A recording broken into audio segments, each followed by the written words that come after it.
Olá, meus amigos e amigas, bem-vindos ao primeiro episódio do Observa Aí, o podcast semanal do Observatório Nacional de Segurança Viária.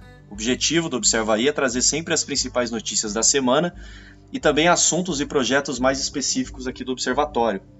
Toda a produção é feita pela equipe do Observatório e os participantes serão sempre pessoas que fazem parte aqui da nossa rede, do conceito da rede do Observatório. Hoje aqui eu tenho ao meu lado o CEO do Observatório, Paulo Guimarães, e o Head de Mobilidade Segura, o Pedro Borges. E aí, dois, tudo bem? Bom dia, boa tarde, boa noite, né? Porque a gente não sabe qual o horário que esse podcast vai estar sendo escutado, mas muito legal, parabéns aí por mais um projeto do Observatório. Estamos aqui para conversar, falar sobre as coisas do Observatório e vai ser o nosso encontro semanal. Olá, galera, prazer fazer parte desse projeto novo aí do Observatório e vamos aí. É a nossa dupla sertaneja, Paulo e Pedro. É uma dupla religiosa. Né? Pode ser também. Mas legal.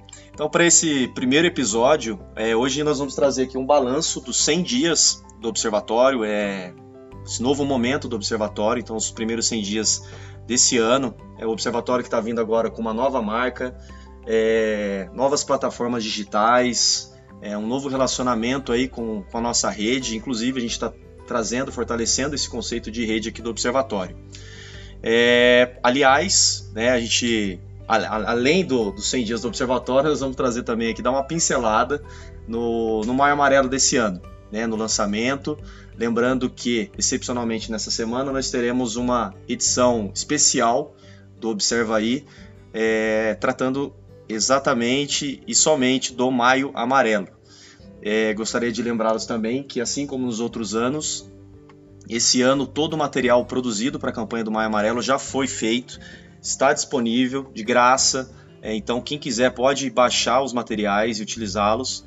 Eles estão disponíveis no nosso site, então onsv.org.br/Maio Amarelo. Tá? Então está disponível lá, quem quiser baixar os conteúdos, fiquem à vontade.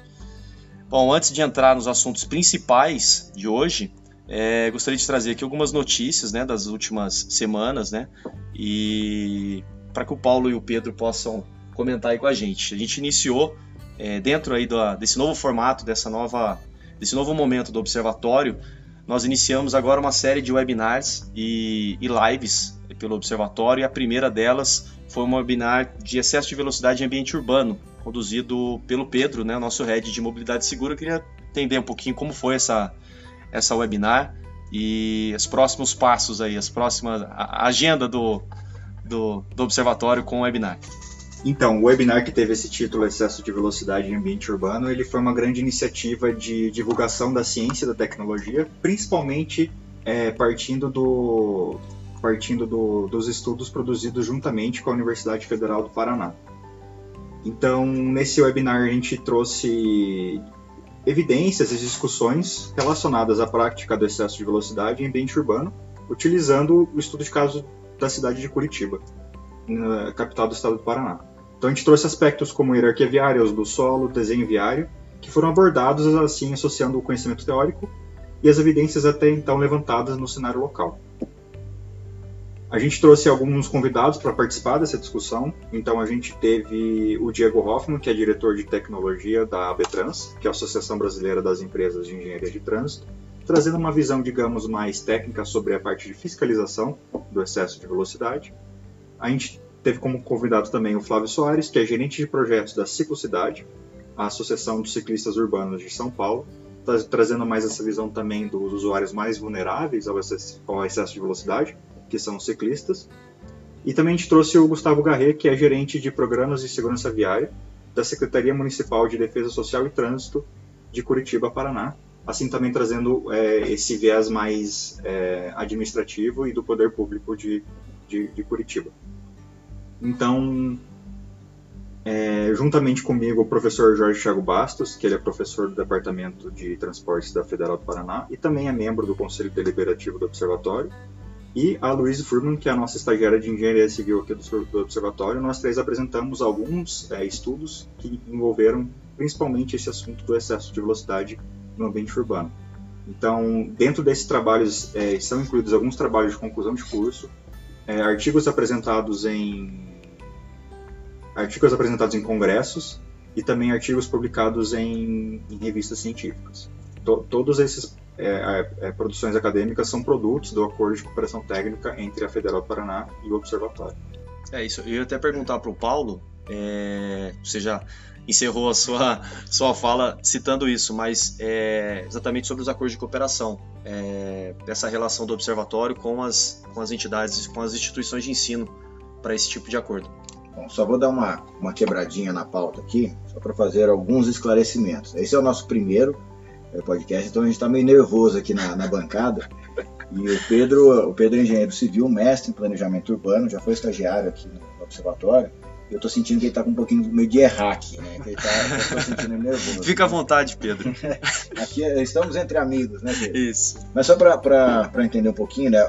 Isso é resultado de uma cooperação técnica já de longa data que a gente tem com a Federal do Paraná, e a gente está ampliando agora o nosso leque de cooperações técnicas. O objetivo sempre é trazer troca de informações, e inclusive fora do país, né? A gente está numa luta aí para poder fazer as cooperações técnicas internacionais. E para as pessoas entenderem um pouco do conceito do webinar, ou webinar, né, como tem gente que fala, a ideia é sempre um conteúdo mais técnico, né? Então a gente vai ter as nossas intervenções aí, os nossos podcasts, as formas de entregar conteúdo, e uma delas é por meio desses teleaulas, né? Para quem é mais antigo vai saber do que eu estou falando. E a ideia é justamente essa, a gente apresentar resultados de trabalhos técnicos e colocar isso com foco mais direcionado para a comunidade técnica. Então, quem acompanhar o nosso webinar tem um interesse técnico nos conteúdos do Observatório. Esse é o grande conceito. A gente tem uma outra série, que são as lives. Aí são bate-papo com pessoas relevantes, né? A gente está retomando esse ano, que é o Prosa de Trânsito. E agora o Observa Aí, que é esse cotidiano aqui do dia a dia, e semanalmente a gente vai estar se encontrando. Então, um pouquinho do conceito de como é que a gente está passando os conteúdos aí para a nossa rede, para as pessoas que nos acompanham. Legal, Paulo. E além do webinar, nós tivemos, você já comentou aí, já tivemos uma live também agora no mês de março, né, a retomada aí das lives do Observatório, Mulheres Seguras no Trânsito, né, foi uma webinar bacana, tivemos um coro bacana. Ela tem um conceito um pouco diferente do webinar, né, não é tão técnico, não deixa de trazer algumas informações técnicas também, mas é algo mais aberto, né, acho que mais tranquilo. Como foi essa live? Enfim... Foi uma live que foi feita para marcar o mês da mulher, né? Tem as comemorações aí do Dia Internacional da Mulher e acabam se estendendo por todo o mês, e foi muito interessante porque a live ela tem justamente essa condição um pouco mais opinativa, vamos dizer assim. Então a gente fica sabendo ali a opinião pessoal de pessoas relevantes para o trânsito brasileiro, para o nosso ecossistema de mobilidade segura. E a grande intenção dessa live foi despertar justamente as pessoas para essa noção e esse avanço que as mulheres estão tendo, essa abertura de espaço, né? No final do ano passado a gente participou de um evento que foi direcionado só para mulheres, e realmente cada dia mais a participação das mulheres na área de mobilidade segura tem crescido. Então foi uma forma da gente ressaltar isso e dar voz para alguns parceiros, né? A gente tem uma parceria com o programa Voz Delas, que é promovido pela Mercedes-Benz, participaram conosco da live também. A gente tem uma parceria muito grande com o CNT, o sistema CNT SEST Senat, então eles participaram também com a gente, falando um pouco sobre esse dia a dia. E hoje a gente tem à frente da Diretoria de Segurança Viária da Secretaria Nacional de Trânsito também uma mulher, a doutora Maria Alice, que foi comandante-geral da Polícia Rodoviária Federal por alguns anos, também participou com a gente. Então esse foi o objetivo ali que a gente teve, né, ressaltar essa participação e a relevância que as mulheres têm hoje nesse ecossistema de mobilidade segura. Legal, Paulo. E lembrando que, além do Observa Aí, nós temos, o Observatório tem o podcast Prosa de Trânsito, inclusive a live Mulheres Seguras no Trânsito já está disponível no Spotify, dentro do nosso podcast do Prosa de Trânsito. Mudando um pouquinho de assunto, Paulo, o Observatório... Antes de você mudar de assunto, só ver se eu consigo aproveitar a presença dos nossos universitários aqui. Lá nessa live a gente passou alguns dados sobre mulheres. Você tem fácil esses dados aí, Pedro? Não tenho. Eu lembro que fui eu que juntei eles, mas não tenho fácil aqui. Porque só para finalizar o assunto das mulheres, foi um levantamento estatístico que a gente fez também, para poder tentar chegar numa conclusão sobre a diferença de comportamento entre mulheres e homens relacionados ao sinistro de trânsito, as coisas que acontecem. Então a gente sempre vai procurar trazer também essas informações mais técnicas, dados estatísticos, para poder fundamentar essas falas, esses encontros. Tá, e aí, trazendo um tema um pouquinho mais polêmico aqui para o nosso podcast, para quem não sabe, para quem está chegando agora e não conhece também o Observatório se tornou uma referência técnica em mobilidade segura e mobilidade urbana, justamente por conta dos estudos, pesquisas, e justamente por isso, por essa referência, geralmente, quase que diariamente, nós somos consultados pelos veículos de imprensa para comentar alguns assuntos, enfim, que estão em alta aí no setor. E o Paulo, inclusive, participou de algumas entrevistas recentemente com relação a São Paulo. Nós tivemos uma alteração feita pela Prefeitura, né, no plano de metas, e um pouquinho antes, coincidentemente, dias antes dessa participação do Paulo, saiu um dado, que o Paulo também participou na imprensa, sobre o mês de fevereiro, que teve um balanço negativo na cidade de São Paulo, dentro dos 6 anos, nos últimos 6 anos foi o mês mais violento do trânsito.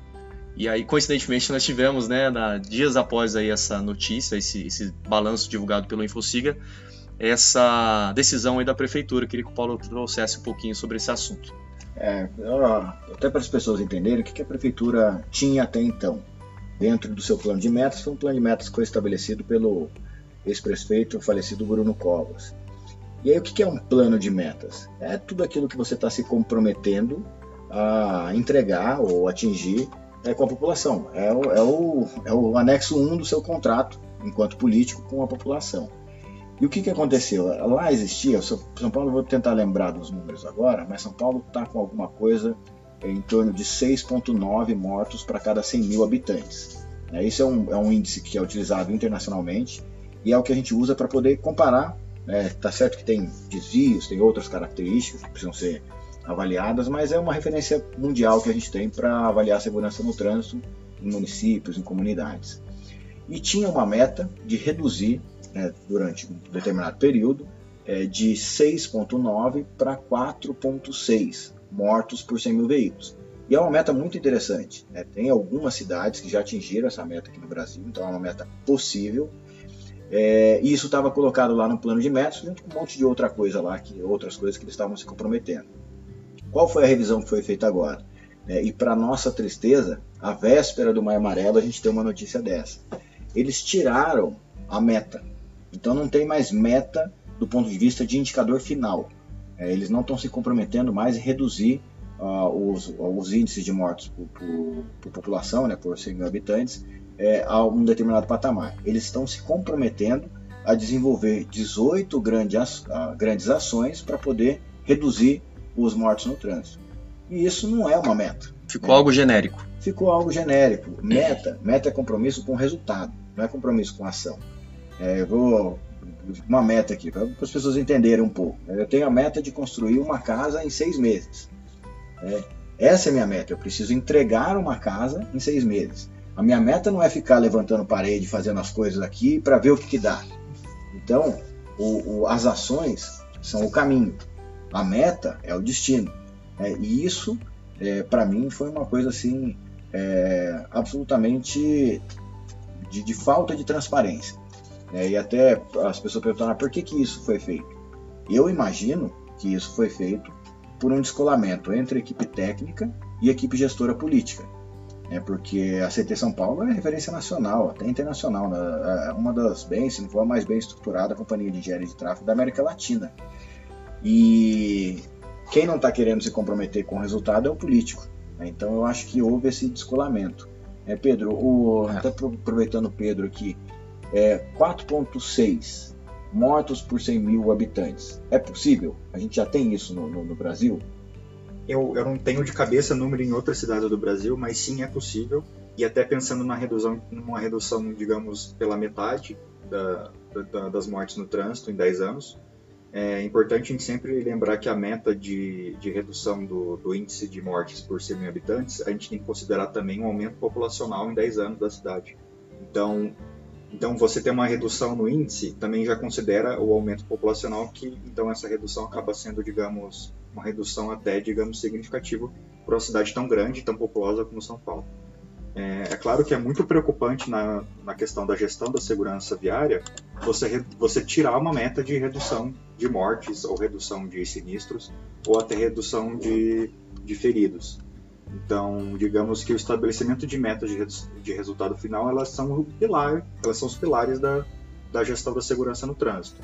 Quando uma prefeitura grande como São Paulo tira essa meta, eles estão tirando o compromisso deles com a população e com a redução das mortes no trânsito. E até, digamos, um pouco... Não faz sentido mesmo São Paulo fazer isso, porque São Paulo, nos últimos 2 anos, trouxe algumas medidas muito boas para a redução de sinistros, como, por exemplo, a faixa azul em São Paulo, que ajudou muito a reduzir a questão de mortes com os motociclistas. Então, acredito que São Paulo teria que realmente voltar atrás e voltar com a sua meta de redução para que a situação lá melhore na questão da segurança. E a gente tem esse exemplo, a faixa azul é um projeto inovador da cidade de São Paulo. Tá certo que são poucas cidades no Brasil que precisam de uma faixa azul, então São Paulo também é um grande celeiro de soluções, porque tudo acontece lá, uma mega cidade com milhões de habitantes, né? Mas São Paulo realmente precisa rever a sua posição política. Isso é uma posição política, isso não é uma posição técnica, e realmente a gente, enquanto sociedade civil organizada, a gente conta também aí com os nossos observadores, com quem nos acompanha, para poder cobrar dos políticos esse retorno. Tem que ter um compromisso com o resultado. A gente falou, eu participei agora recentemente de um evento sobre gestão estratégica de trânsito, promovido pelo CETRAN Bahia, e ali a gente falou muito sobre isso, do compromisso que a gente tem que ter enquanto gestor com o resultado.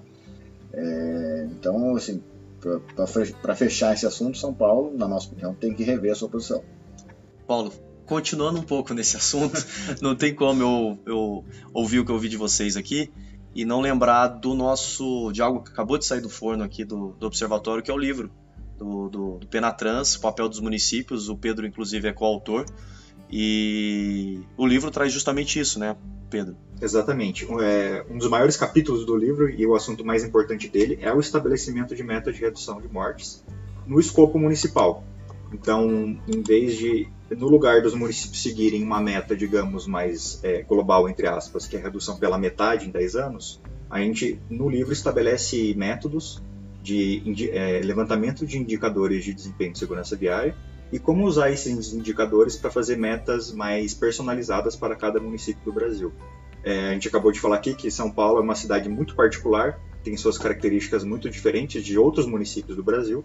Então a gente segue essa ideia de que nenhum município no Brasil ele é igual, mas eles são similares, alguns têm umas características similares uns com os outros.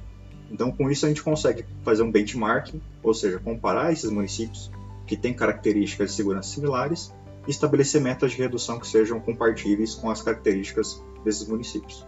Então, assim, o que foi feito nesse trabalho? É um trabalho muito legal, é um trabalho inovador também.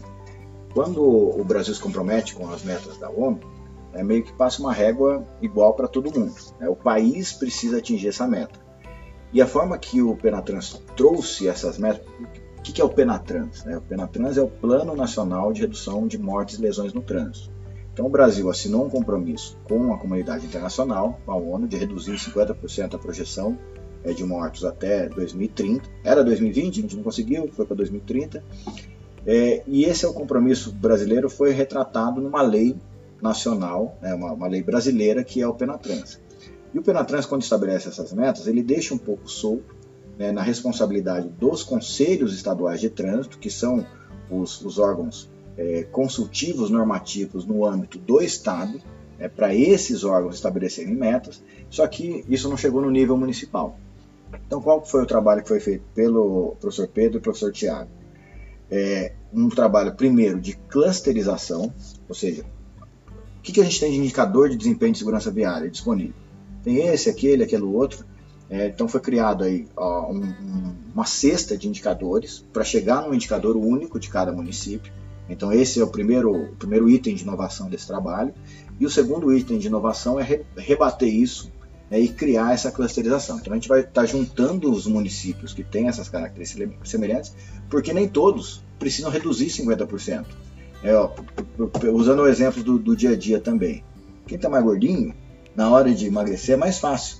Então a meta de emagrecimento, podemos usar a meta de redução de mortes e feridos como uma meta de emagrecimento. Para aquele que já está com um percentual de gordura muito alto, ele precisa reduzir mais.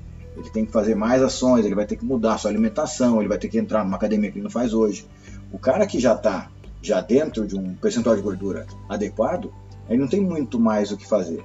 Então, a meta para esse município, que é para esse cara que já está mais magrinho, ele tem que ser diferente. Então é isso que esse trabalho faz e traz. Por município, ele não está na publicação, mas a gente pode colocar isso no site, que é aquele anexo. A gente tem um anexo, né, já fizeram um anexo estabelecendo uma meta. Então você que é no município XPTO, né, qualquer município brasileiro, você vai conseguir acessar esse relatório, esse apêndice do trabalho e saber qual é a meta desse município para 2030 com base nessa nova metodologia que foi estabelecida. Então esse é o grande diferencial desse trabalho. É um trabalho que a gente vai publicar agora e divulgar no mês de maio, em comemoração uma das ações de comemoração do Maio Amarelo. Bacana. E vamos entrar então um dos assuntos principais do podcast agora. Ainda não.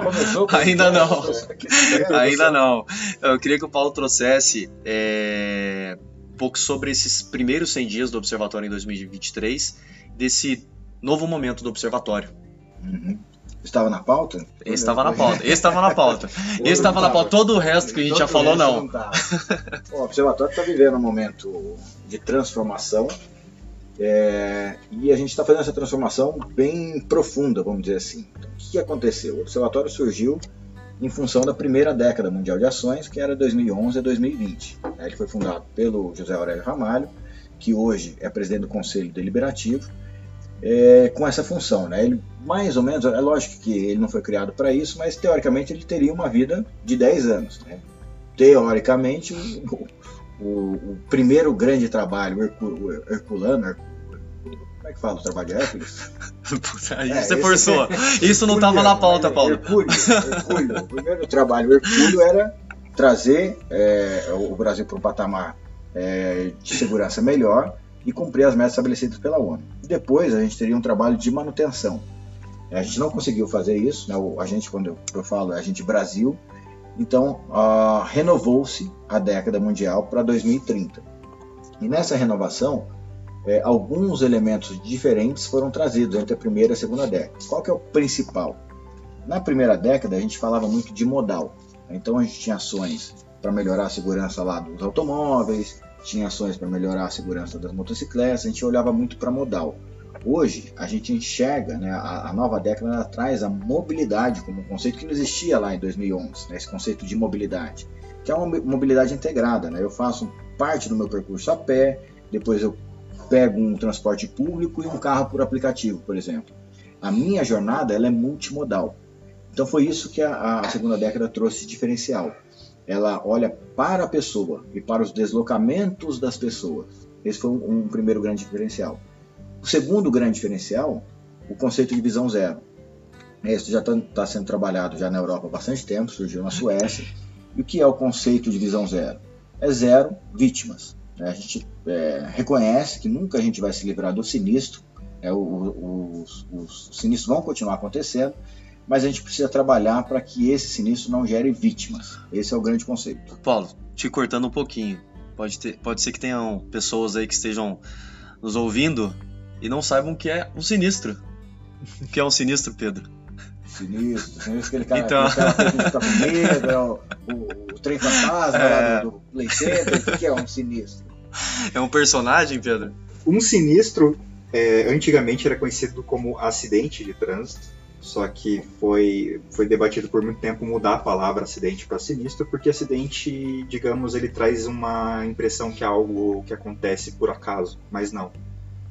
Um sinistro de trânsito, ele é um incidente que ele tem várias causas, ele tem fatores agravantes, que é quando você é um evento no trânsito que você que envolve colisões, pode envolver dano físico, mas a consequência mais grave são danos na saúde das vítimas que estão sendo transportadas nesses meios de transporte.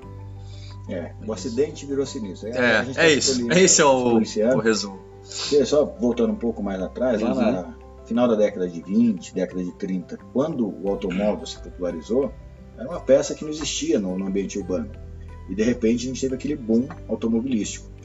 E o problema de segurança, né, no trânsito, ele passa a ser reconhecido mais ou menos em meados da década de 60. Então a gente passou aí 30 anos enxergando o acidente, né, o antigo acidente de trânsito, o sinistro de trânsito, como uma coisa que acontecia. Deus queria, né? Aconteceu porque Deus quis. Então só lá, acho que se não me engano foi em 1962, um médico chamado Leslie Nerman, ele era vinculado ali ao Instituto de Transportes Britânico. Ele foi a primeira pessoa que fez um paralelo entre a saúde pública e a segurança no trânsito. E isso, inclusive, esse relatório lá de 1962 é que deu base para depois a Conferência Global que a ONU fez, que reconheceu o problema de trânsito com saúde pública, que tem vínculo com as questões sociais, para depois disparar toda essa cadeia aí de acontecimentos. Mas então foram esses os diferenciais da primeira para a segunda década. Essa questão da pessoa como peça central, a visão zero, né, esse reconhecimento do ser humano como uma peça frágil em todo esse sistema. E um terceiro grande diferencial foi o vínculo do tema mobilidade segura com os aspectos sociais. O que significa isso? A gente olhando os relatórios globais de segurança viária, a gente percebe que aqueles países que são mais vulneráveis do ponto de vista social são aqueles em que acontecem os maiores números de vítimas, onde mais morre gente. Então, na segunda década, isso foi lançada uma luz sobre isso também. E para poder ajudar a melhorar essa condição, a ONU vinculou a Década Mundial de Ações pela Segurança do Trânsito aos Objetivos do Desenvolvimento Sustentável. Então a gente tem lá 17 Objetivos do Desenvolvimento Sustentável, são objetivos globais, e a gente tem 12 metas globais de segurança viária que derivam desses objetivos e tudo isso que a gente está falando. Então foram os grandes diferenciais que foram trazidos na primeira e na segunda década. E o observatório, que a gente está contando tudo isso para entrar na pauta. E o observatório precisou acompanhar toda essa evolução. Então a gente fez uma alteração do estatuto no final do ano passado. Esse estatuto permite agora a gente ampliar a nossa rede de atuação, trazendo mais conexões, mais associados para o observatório. Então a gente começa a trabalhar isso, por exemplo, com as redes de observadores certificados, o programa Laço Amarelo. A gente deixa de enxergar, por exemplo, o observador certificado e um integrante da nossa rede de Laço Amarelo com uma relação meio que de prestação de serviço do observatório. Essas pessoas, essas entidades, empresas, municípios, fazem parte agora da rede do observatório.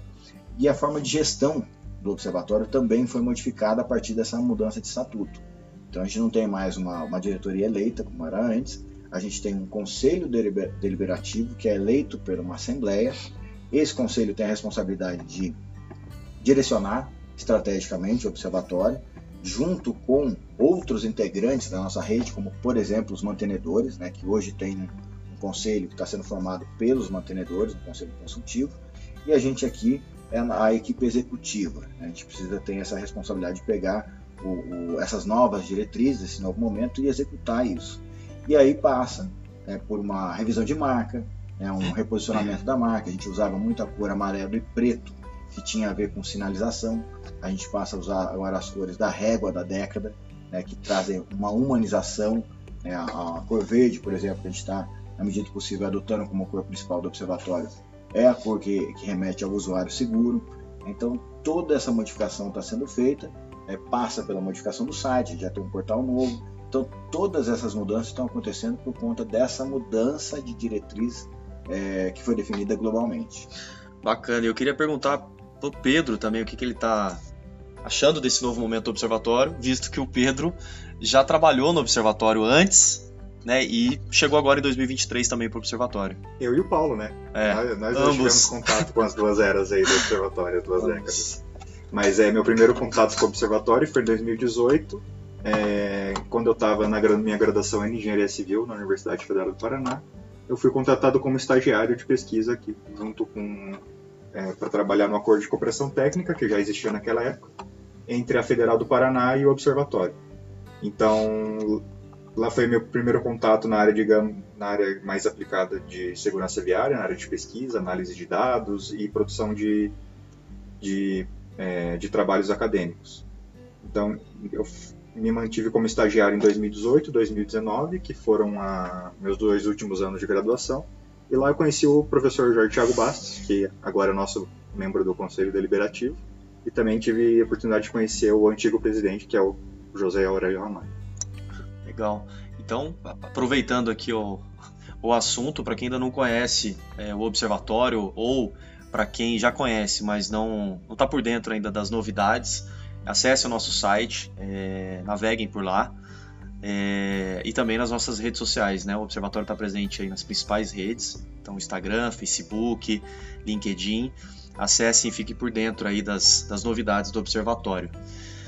Para a gente fechar aqui esse primeiro episódio, eu queria que vocês dessem uma pincelada no maio desse ano, né? A gente está aí às vésperas do lançamento de mais um Maio Amarelo, são 10 anos, mas só uma pincelada, tá, gente? Porque lembrando que nessa semana ainda, excepcionalmente nessa semana, nós teremos um episódio especial sobre o Maio Amarelo e todo o preparativo, tudo que está sendo feito aí para o maio.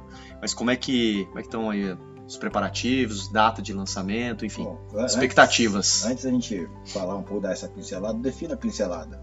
Pincelada? Ele tá dando um sorrisinho Pincelada é um resumo. Algo bem breve. Uma retocada breve. Isso. Bom, a gente, esse ano, ele está sendo marcado pelos 10 anos do Maio Amarelo. A gente vai ter um programa específico sobre isso. Mas o que a gente tem? A gente tem, o Maio Amarelo é composto por 3 blocos, 3 acontecimentos principais. A gente tem a abertura oficial. Então, esse ano, a abertura oficial vai acontecer no dia 2 de maio, no auditório da Agência Nacional de Transporte Terrestre, lá em Brasília, onde a gente faz a apresentação da campanha e a convocação de toda a sociedade, os órgãos públicos, das empresas, para poder, nesse mês de maio, intensificar as suas conversas, os seus diálogos, enfim, tudo aquilo que é feito em prol do trânsito seguro. E qual que é a novidade para esse ano na abertura? A gente sempre capturou ações acontecendo no maio desde que ele foi lançado, porque o Observatório, como uma ONG, e é membro da Aliança Global de ONGs, a gente apresentou num congresso, o Maio Amarelo, logo no comecinho do Maio Amarelo, num congresso de ONGs, um congresso internacional de ONGs. E as ONGs de outros países começaram a replicar ações que são feitas lá. Então a gente sempre capturou ações em outros países. Esse ano a gente tem a abertura oficial acontecendo em Portugal. Então a nossa ideia é, a partir dessa pedra fundamental que está sendo lançada aqui, fazer um trabalho agora no restante do ano para que a gente tenha a abertura oficial do Maio Amarelo em todas as comunidades com que tem a língua portuguesa como língua oficial. Então a gente tem uns 7, 8 países no mundo e a ideia é que a gente faça, a partir de Portugal, então, para o ano que vem essa conexão, mas esse ano já fazendo a abertura oficial em Portugal. A segunda parte é acompanhamento das ações. Então a gente tem a campanha em si, que é produzida pelo Observatório. A gente tem aqui um sistema de captura de ações para que depois, então a gente faz todo o acompanhamento, dá suporte para as pessoas. A gente tem aí mais de 190 voluntários trabalhando, que são os nossos observadores certificados, trabalhando aí para promover o Maio Amarelo em suas cidades e tal. Então a gente faz o acompanhamento dessas ações, dá todo o suporte, às vezes precisa de uma peça, uma arte, uma camiseta, tudo isso a gente tem feito aqui no Observatório para fundamentar o encerramento, que acontece agora no dia 27 de junho, vai ser lá no Teatro SESI, na sede da Fiesp em São Paulo, lá na Avenida Paulista, e ali a gente usa esse evento para premiar, para reconhecer iniciativas que foram inovadoras, que causaram grandes mobilizações. Então, iniciativa privada, comunidade acadêmica, empresas, municípios. A gente tem 6 categorias de reconhecimento Cada categoria vai ter aí 5 contemplados, vão ter 5 reconhecimentos. Não é o primeiro, segundo, terceiro, quarto lugar, mas sim um reconhecimento para essas ações.